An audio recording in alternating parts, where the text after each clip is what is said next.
хатуу байлаа гэж одоо хүмүүс хэлж илаа гэдгсэн. Яг нэг хатуу байгаа тэр торгон агшин Facebook цацагдсан байсан. За тий. Шүгч долгионтой маргалдаж байгаа хэсэг. Яг тэр хэсгийг нь одоо тэгээд манайхан ч одоо яг нөгөө хэвлэл мэдээлэл хөгжсөн болоод ч тэр маш хурдан тархачлаа. Тэр одоо яг юу болсон юм бэ тэр? Юу ч болоогүй. Ер нь бол зүгээр юу ч болоогүй зүгээр яг хэлэхэд.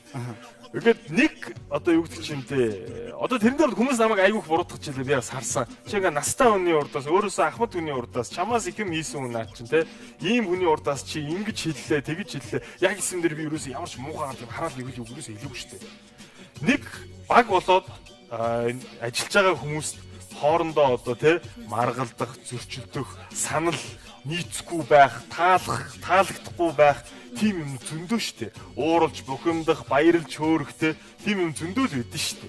Тэгвэл тэрний нэг тийм л юм гэсэн штэ. Тэгээд хүмүүс ингээл аим сүр бадруулаад тэгээд тэр болгоныг тэр нь бол тиймэрхүү юм болвол яг үннийг хэлэхэд энэ наадмын хэмжээнд энэ нэвтрүүлгийн хэмжээнд зөндөө болж байгаа штэ. Тэр болгоныг уцаар бичиж аваад сошиал тавиад ингээл хэн нэг юм буруутгах гал үзээд байвал сүчигнэл дайраад байвал юу болох юм бэ? Тэгээ манайхан зүгээр галны сайхан амьсгаа аваад сүчигнэл очил.